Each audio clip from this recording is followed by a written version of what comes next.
je suis choisie, l'amour même, l'amour du Père circule aux confins de la terre et dans les cœurs et dans mon cœur, parce que l'amour même, je deviens l'amour, parce que l'amour même, je deviens l'amour.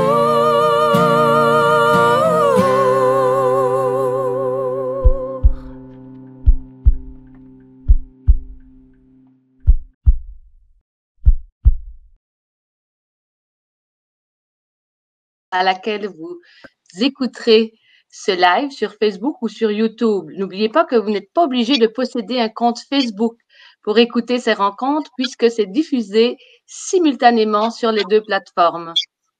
Je suis en compagnie de Léandre, comme désormais tous les jeudis midi depuis la mi-septembre, et nous en sommes déjà à notre 6e rencontre. Alors bonjour à vous, cher Léandre. Bonjour à toi, Marianne. Bonjour aussi à tous les choisis de Jésus qui vont écouter, qui vont visionner sur Facebook Live. Je vous rappelle qu'à partir des livres de Léandre, nous discutons de la genèse, de la mission des choisis de Jésus et que nous en sommes toujours aux enseignements du premier livre, 42 ingrédients pour parvenir au sommet. Un livre qui contient de nombreux conseils issus de son expertise en tant qu'homme d'affaires, mais aussi et surtout son expertise dans l'agir de Dieu, dans toutes les sphères de sa vie. En passant, c'est une expertise que nous pouvons tous et toutes un jour avoir, hein? J'aimerais revenir sur certains points abordés la semaine passée. On a parlé de la façon dont nous aurions avantage à vivre pour chacun de nos questionnements un ancrage puissant à Dieu et à son amour immense. Et Léandre, vous parliez de votre connexion à Dieu comme d'un tuyau d'arrosage constamment connecté à la source de son amour, de sa sagesse, avec le moins d'obstructions possible dans le tuyau. Les obstructions étant nos exigences et nos attentes qui créent de l'insatisfaction et de la frustration. Je me permets d'insister sur ce point, même si nous en avions déjà parlé il y a 2 semaines, parce que je dois vous dire qu'après avoir réécouté ce que vous aviez dit, Léandre, de retour chez moi, je me suis penchée sur mon propre tuyau d'arrosage. Pourquoi il arrive quand, dans telle ou telle situation, la source est obstruée, qu'elle coule moins bien? Et j'aimerais qu'à la maison, vous puissiez également relire certaines situations de votre vie en pensant précisément à certaines attentes et exigences qui provoquent de l'insatisfaction et de la frustration dans vos cœurs. Alors, ça me fait penser aussi à un auteur que Léandre et moi aimons vraiment beaucoup. Il s'agit de Merlin Carothers, qui a écrit de merveilleux livres sur la puissance de la louange et qui nous donne peut-être une clé pour justement déboucher, en tout cas tenter de déboucher les tuyaux obstrués. Alors, la clé pour moi, c'est une des clés, c'est celle de la louange. Et louer Dieu en toutes circonstances, comme le dirait saint Paul. Et ce thème m'amène à avancer de quelques pages dans votre premier livre, un passage où vous parlez que Dieu éprouve votre foi. Il y a des moments difficiles dans votre vie, comme au moment où vous étiez heureux d'avoir réussi à garder plus de 50% de vos vendeurs et que vous avez essayé de vouloir évangéliser à l'intérieur de votre entreprise, donc à la page 68. Et vous racontez que plusieurs employés sont partis peu de temps après. Alors, est-ce qu'avec un recul, vous auriez pris les mêmes décisions ou bien finalement, vous avez réalisé que c'était une épreuve qu'il fallait que vous traversiez? Alors, la parole est à vous, Oui, Léon. oui. Bon, alors c'est sûr que je regrette absolument rien du passé. Et ce que je constate, c'est que le Seigneur sait ce dont on a de besoin pour nous conduire plus près de lui. Alors, à partir de ce qu'est-ce que nous sommes et à partir de qu'est-ce que nous vivons. Et souvent, nous réussissons, nous apprenons à travers la souffrance ce que, comme je l'ai souvent mentionné aussi, ce que la sagesse ne réussit pas à nous apprendre, la souffrance s'en charge. Et le Seigneur vient nous chercher souvent dans notre orgueil. Alors moi, c'était mon orgueil. C'était ma fierté d'avoir gardé mes vendeurs, plus que la moyenne, que mes confrères gérants que je connaissais. Et là, à partir de ce moment, tout à coup, ils m'ont quitté. Alors, ça venait me creuser dans mon humilité. Et je pense que c'est ça qu'on a de besoin. C'est ça qu'il faut comprendre, que Et pour entrer dans une relation avec Dieu, on a besoin de se dépouiller de notre orgueil. On a besoin de reconnaître notre impuissance. Puis c'est à travers ces événements-là, et quand on fait la lecture de notre vie avec le recul du temps, on s'aperçoit que ce qu'on considérait être une épreuve a été une source de croissance, ou une occasion de preuve, une occasion de nous prouver, de venir chercher notre foi, à qui on met notre confiance. Puis, finalement, on s'aperçoit que c'était très, très bénéfique. Et je suis sûr que si j'avais pas vécu, le Seigneur me préparait à cette mission-là. Et il fallait que je meure à plusieurs choses. À mon ego, il en reste encore. C'est jamais fini. Puis il m'arrive encore d'avoir des épreuves, mais ils sont nécessaires pour nous permettre de grandir dans notre foi. Alors ça, je pense que c'est l'accueil de la situation. Et c'est ça d'ailleurs, hein, quand on reprend les oui qu'on a à donner au Seigneur, c'est où est-ce que je suis, où est-ce que sont les autres, oui, aux circonstances dans lesquelles on se trouve, etc., etc. Ah, c'est tellement beau. Puis je me souviens, en tout cas, que vous dites dans votre livre que vous avez eu l'occasion de vous entretenir avec une religieuse assez âgée, une religieuse aveugle, qui vous avait dit, mais c'est extraordinaire l'épreuve que vous traversez, extraordinaire, vous avez là la preuve que Dieu vous aime. C'est pas évident à recevoir non plus, parce que finalement, la beauté de la chose, c'est que vous avez vu les fruits de cette épreuve-là. En fait, de quelle manière Dieu vous conduisait à travers cette épreuve-là. C'est que ça a pris 7 ans à peu près avant que vous compreniez que cette épreuve-là devait se passer. Oui, et cet événement-là avait été tellement marquant pour moi parce que il y avait un lien avec ma conversion. Parce que moi, j'avais vécu des belles transformations chez les pères trinitaires à Granby avec le père Jean-Paul Régimbald, au tout début du renouveau charismatique. Et puis, il y avait un de mes vendeurs qui m'avait accompagné avec son épouse. D'ailleurs, elle-même avait vécu des libérations. Puis, après, moi, j'ai continué à cheminer. Lui, on ne l'a jamais vu, il n'est jamais revenu. Et c'était le seul de cette équipe-là qui était encore à mon emploi. Et là, je suis en vacances, je vis une période difficile, j'ai besoin de mes vacances. Puis lui, il m'appelle, faut que je vous rencontre. Je dis, ça pourrait pas attendre. Non, c'était urgent, faut que je vous rencontre. Puis là, il me dit qu'il est retourné faire un séjour chez les pères trinitaires. Oh oui, je suis content, je suis heureux d'apprendre ça. Parce qu'il dit, fallait que je fasse. Et puis, j'avais à discerner parce que des gens qui vous ont quitté, tiraillèrent, faisaient vivre une certaine pression pour vous quitter puis aller avec eux. Fait que je suis allé là pour faire le discernement. Puis j'ai dit oui. Puis quel était le résultat? Ben, ils m'ont dit que je devais vous quitter. Alors là, c'est venu me donner, parce qu'avant, je me disais, c'est normal, je chemine avec le Seigneur, que je sois attaqué par l'ennemi. Que l'ennemi vienne, Satan vienne donner des troupes. Mais là, dans l'endroit même où moi, j'ai reçu le plus au niveau de la foi, là, j'ai eu l'impression de vivre un texte de la parole de Dieu quand les peuples hébreux disent attention, Dieu ne combat pas avec nous, il combat contre nous. Alors c'était pour moi un problème très, très qui venait me chercher et je ne me sentais pas capable d'avoir le discernement.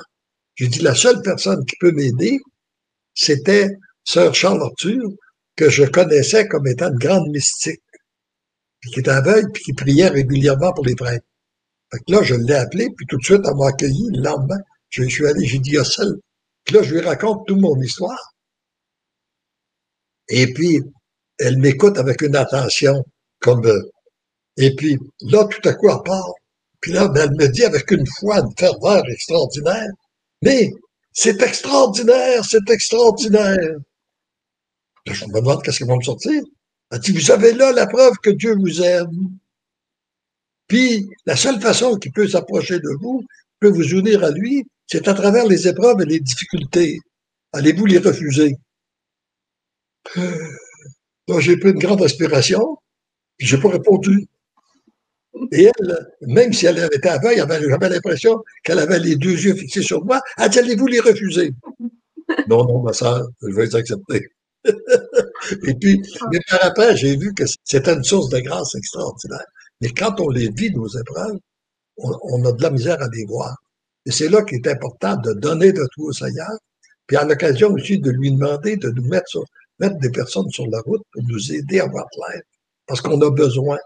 Le Seigneur, on a besoin des autres parfois. Moi, je sais bien que cette heure-là m'a rendu un service immense par sa foi. Et en plus, c'est que 7 ans plus tard, ce qui est arrivé, c'est que suite à la démission de certains de vos vendeurs, de vos employés, ça a permis de faire germer dans les cœurs de vos enfants l'idée de pouvoir s'investir dans l'entreprise. Donc, vous avez compris un petit peu le sens de ces démissions-là 7 ans après. Oui, ben là, c'est que ça a coïncidé aussi. Faut dire que je portais ça dans mon cœur depuis longtemps, parce que j'avais été président de la Fédération des courtiers d'assurance du Québec. J'ai rencontré beaucoup de courtiers. Puis quand je voyais un courtier d'assurance qui arrivait avec son garçon, il me disait, oh, que j'aimerais ça, moi, travailler avec mes enfants. Je trouvais ça que c'était une belle grâce, je trouvais ça beau. Et là, le 23 avril 1982, ça faisait 30 ans juste que j'étais dans le domaine de l'assurance. J'avais commencé le 23 avril 52. Et là, le lundi qui suit, les 3 enfants, mes 3 plus vieux, commencent à travailler pour moi à plein temps. Ça, j'ai vu là une grâce particulière du Seigneur. Puis après, je me suis dit, ben, ça a été beaucoup plus facile pour eux, par le fait que ces gens-là n'étaient pas là. Ça leur a fait de l'espace, ça leur a permis de prendre plus d'espace. Alors, le Seigneur tire du bien. Tout, tu sais, quand il dit dans la parole de Dieu, là, tout tourne au bien de la personne qui met sa confiance en Dieu. Tout à fait. Et je ne sais pas si ça vous tenterait qu'on se repenche un petit peu sur l'idée d'évangéliser. Parce que pendant que je préparais ce Facebook Live-ci, il m'est revenu quelque chose de très, très beau. Et puis, c'est important que je cite les sources qui sont multiples. Donc, c'est Monseigneur Hubert Copenrad de Tahiti, Réal Lavoie et Francis Gadouri. C'est un petit peu un mix de tout ça. Et si vous permettez, j'aimerais beaucoup lire ce que ça dit de l'évangélisation parce que je suis tellement en phase avec tout ça que je peux pas faire autrement que de le partager. Vous êtes d'accord? Vas-y, vas-y. Oui. Alors, on est ici pour partager les merveilles de Dieu. Ne se traduit pas par quelque chose qu'on apporte à une population comme si cela lui manquait. Évangéliser, c'est d'abord révéler, mettre en lumière, dévoiler ce qui est déjà porteur de la présence de Dieu et de son évangile au cœur de la culture et de la population. Ainsi, le but n'est pas de prendre des vérités qu'on a chez soi et de les exporter vers des milieux en carence, mais d'abord de partager le vécu de la population visitée et évangéliser pour se laisser toucher par l'action de l'Esprit et de l'Évangile en action dans cette population. Une fois empreint de ces semences d'évangile à la saveur et à la couleur locale, l'évangélisateur en parle en exprimant comment cette culture, cette population vit déjà en bonne partie le message de l'Évangile. Ce faisant, l'évangélisateur nomme le nom de Jésus et met en lumière ce qu'il a déjà commencé à accomplir de manière plus ou moins anonyme. Puis, l'évangélisation devient accompagnement, marche au milieu, marche avec. Je trouve que c'est vraiment une façon... je me souviens quand un jour, ma mère était venue en visite chez moi au Québec, puis on était allé voir des personnes d'un certain âge. Et puis là, je lui dis à ma mère, bon, ben viens, maman, on s'en va évangéliser. Elle me dit, non, ma fille, on s'en va se faire évangéliser. Et ça, là, je trouve que c'est une belle leçon d'humilité et c'est quelque chose qui m'a toujours habité. Puis vivant avec un conjoint qui n'a pas nécessairement la foi, je me dis, mais de quelle manière lui, il vit sa foi sans nécessairement mettre des mots dessus?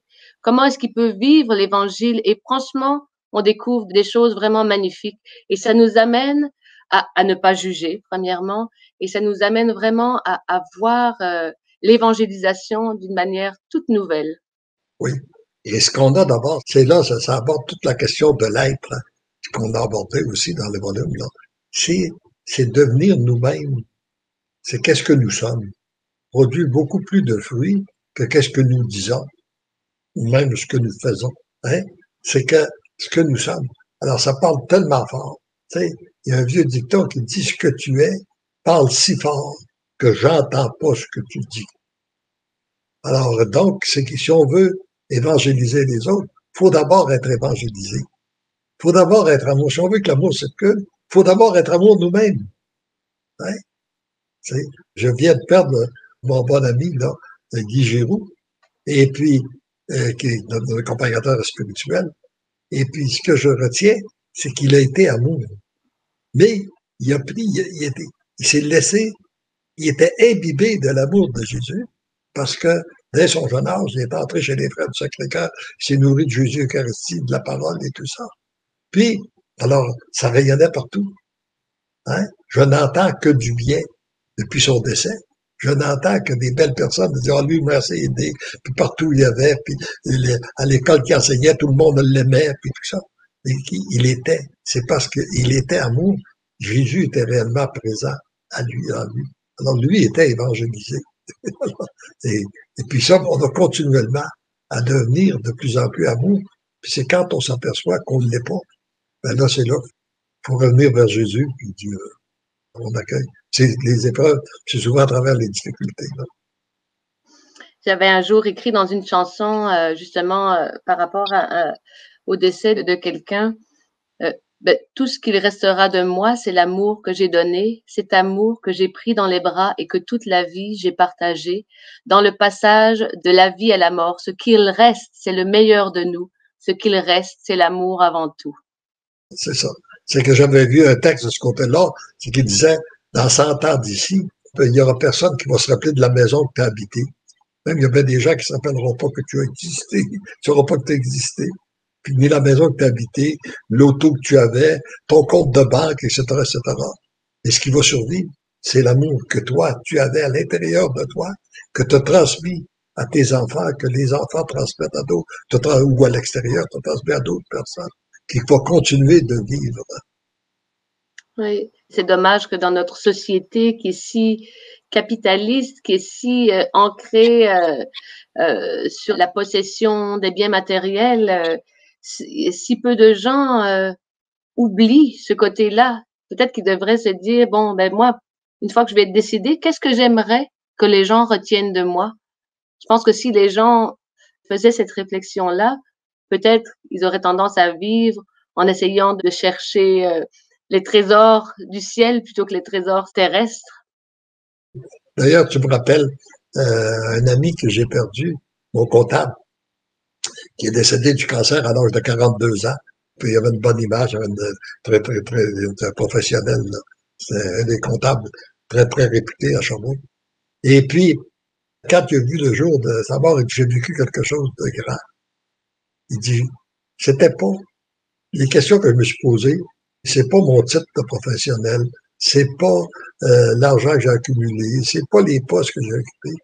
C'était juste, est-ce que j'ai, quels sont les véritables, est-ce que j'ai plus d'amis ou l'amour que j'ai donné aux gens? C'était juste ça qui me restait. Ça m'est apparu très, très clair avant de quitter ce monde, que la seule chose qui m'apparaissait valable, c'était l'amour que j'avais transmis aux autres. J'avais reçu des autres, j'avais transmis.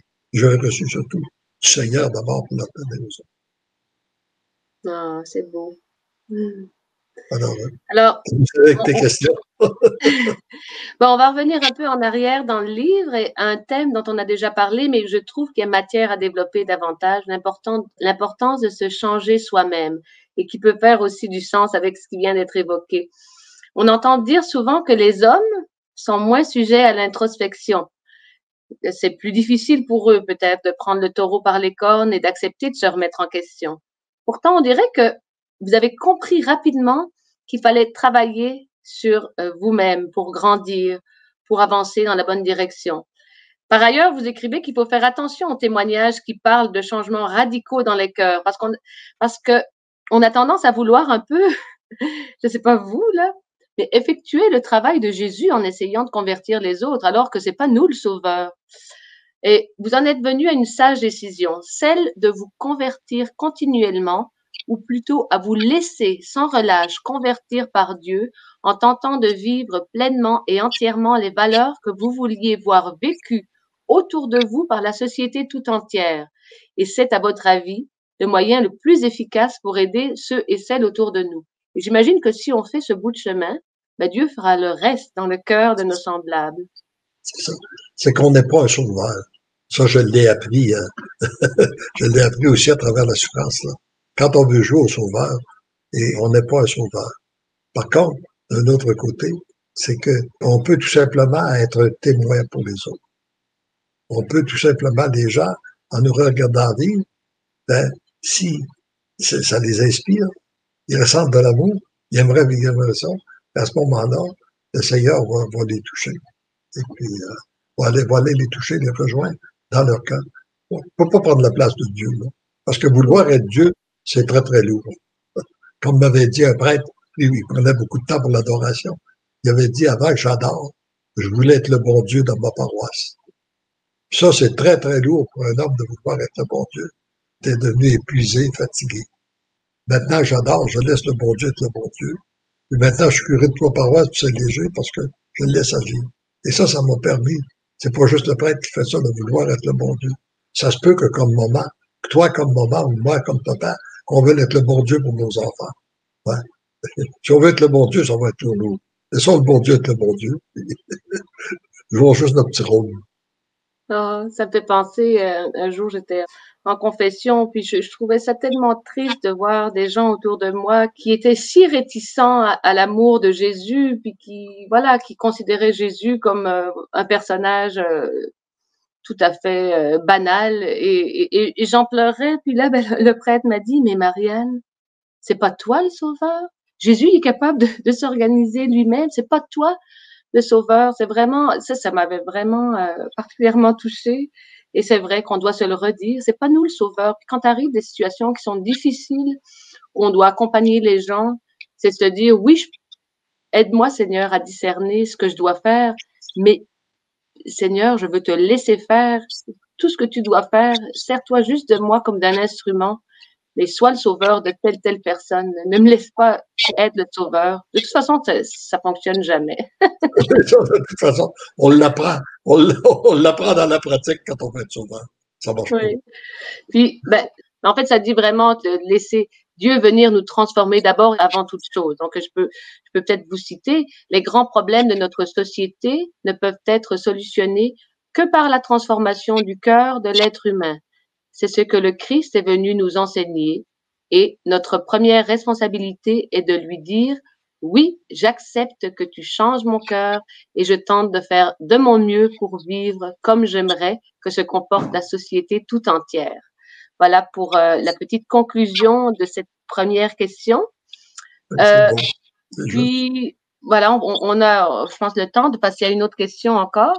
Vous savez, je suis maman de 2 enfants et mon plus jeune de 9 ans, bien, il me donne parfois bien du fil à retordre. C'est une belle personnalité riche, mais voilà, c'est pas toujours évident d'accompagner ce genre de personnalité-là. Et je suis vraiment étonnée qu'à l'époque où vous avez écrit votre premier livre, c'est-à-dire il y a plus de 30 ans, vous étiez déjà si près de ce que l'on appelle aujourd'hui la parentalité positive ou la pédagogie bienveillance. Et de surcroît, vous êtes un homme, c'est ce qui est encore plus étonnant. Mais il faut dire que je ne suis pas née au Québec. Et de cette manière, je trouve que le Québec a une longueur d'avance par rapport à l'Europe à ce niveau-là. Mais quand même, il fallait que je le mentionne. Et dans votre livre, l'un de vos ingrédients, c'est d'ignorer nos points faibles. Et là, je me suis dit, tiens, je me demande bien comment il va traiter ce sujet. Et dans vos exemples, toujours très pertinents, j'ai pu percevoir votre grande bienveillance à vous et à votre femme Elisabeth, une bienveillance dont vos enfants ont bénéficié. Alors, on parle beaucoup en psychologie pour les enfants de renforcement positif, et je pense que dans ce domaine, vous avez ce réflexe de manière innée. Que voulez-vous nous partager quand vous dites ignorer nos points faibles? Ben, c'est que je l'ai appris dans la direction du personnel. Principalement, je l'ai appris dans la pratique. Ben, c'est que, à un moment donné, je cite l'exemple que j'ai dans le petit livre, là, où j'ai un vendeur qui reconnaît qu'il n'y a pas de succès parce qu'il est paresseux. Et puis, moi, je pense que dans mon esprit, c'est que je crois qu'il va, maintenant qu'il a décidé qu'il a découvert qu'il était paresseux, il a découvert la solution à son problème. Et je me rends compte que je le rencontrais régulièrement pour l'accompagner, et je me rends compte qu'il n'y a pas plus de succès après. Et là, je me dis, c'est que si j'ai compris que à partir du moment où un individu se dit je suis paresseux, il donne des commandes à son cerveau d'être paresseux. Alors un paresseux, ça fait quoi? Ça fait rien. Bon, alors ça perd son temps. Alors là, la rencontre que j'ai eue avec lui, qui a suivi, j'ai dit, qu'est-ce que tu aimes, toi? Il dit, j'aime rencontrer des gens. Bon. Puis j'ai dit, est-ce que tu es un bon vendeur quand tu rencontres les gens? Oui. Hein? Alors, je suis un bon vendeur. Donc, mets en évidence tes talents. Rencontre des gens, puis aime, puis sers-toi de tes talents de vendeur, puis il est reparti. Et oublie que tu es paresseux. Hein? Alors, c'est qu'on peut pas, parce que il y a quelqu'un qui a dit l'autre jour, qui m'est arrivé avec ça, qui disait, là, vous nourrir tes points forts et tes points faibles là, vont mourir de faim. Vont disparaître. Hein? Alors, ça vient mettre l'accent, et je l'avais appris aussi par un point qu'a beaucoup souffert mon épouse. C'est des fois, on apprend en voyant vivre des choses. Elle était, parce que mon épouse est une personne plutôt timide, et sa mère lui avait dit, on se son temps de lui répéter quand elle était jeune, toi, t'es gênante. T'es gênante. Elle pensait qu'avec ça, ça allait l'aider. Mais elle était de plus en plus, et ça, qu'est-ce que tu fais quand t'es gênante? Ben là, t'es gênante parce que t'es gêné. Fait que, et puis t'es fort de cette expérience-là. Quand t'es arrivée, la plus vieille, une petite fille timide, et puis les professeurs nous disaient, elle est intelligente, elle répond bien aux questions, mais qu'elle est timide. Elle lève la main, elle sait la réponse, mais juste quand personne d'autre lève la main, puis tout ça. Et puis, moi, on s'est donné comme mission, Elisabeth et nous, de jamais lui répéter. On lui a dit quand elle avait peut-être 25-30 ans, qu'on nous disait qu'elle était timide, on lui disait pas. Parce qu'on lui disait, le professeur dit que tu es intelligente, que tu réponds bien aux questions, il aimerait que tu répondes plus souvent. Il aimerait que tu lèves la main plus souvent. Alors, tu sais, c'est qu'on, puis finalement, sa timidité a disparu. On s'est aperçu que quand elle est arrivée à l'université, elle a joué un rôle d'association, puis elle a fait affaire, elle a parlé devant 200 étudiants, puis elle était à l'aise, tu sais. Alors, donc, faut faire attention pour pas, souvent, en tout cas, toujours mettre en évidence les points forts. Ah, c'est beau, en tout cas, comme parent, ben moi, ça m'aide aussi. Je trouve ça vraiment, c'est une belle psychologie que vous avez eue par rapport à votre fille, puis c'est vraiment super. Et puis, maintenant, dans le cas, quand tu parlais de ton petit bonhomme, c'est super belle, là. C'est de dire, tu vas t'en être fier, parce que ça veut dire qu'il y a du caractère. Ça veut dire être capable de prendre sa place. Il s'agit tout simplement pour toi de l'accompagner, puis de le guider, pour lui éviter autant que possible des écueils, là. Mais, par contre, de notre côté, au lieu de dire, ben, au lieu de vouloir casser son caractère, laisse-les. Oh, merci. Regarde le point fort. Qu'est-ce que le Seigneur est en train de faire avec lui, là? Qu'est-ce qu'il va devenir par son caractère, par le fait qu'il a du caractère? Alors, ce qui me vient, c'est merci, grand-papa Léandre. Et Léandre, là, bon, on va revenir et continuer à avancer dans votre livre la semaine prochaine. Alors, je ne sais pas, est-ce que je vous laisse le mot de la fin? Le mot de la fin, je dirais, là, à ceux et celles qui nous écoutent, regardez les points forts que vous avez, mettez-les en évidence. Regardez les points forts que les gens ont autour de vous, mettez-les en évidence. Et puis, c'est de cette façon-là qu'on va pouvoir construire un monde meilleur. Je suis choisi, l'amour même, l'amour du Père circule aux confins de la terre et dans les cœurs et dans mon cœur, parce que l'amour m'aime, je deviens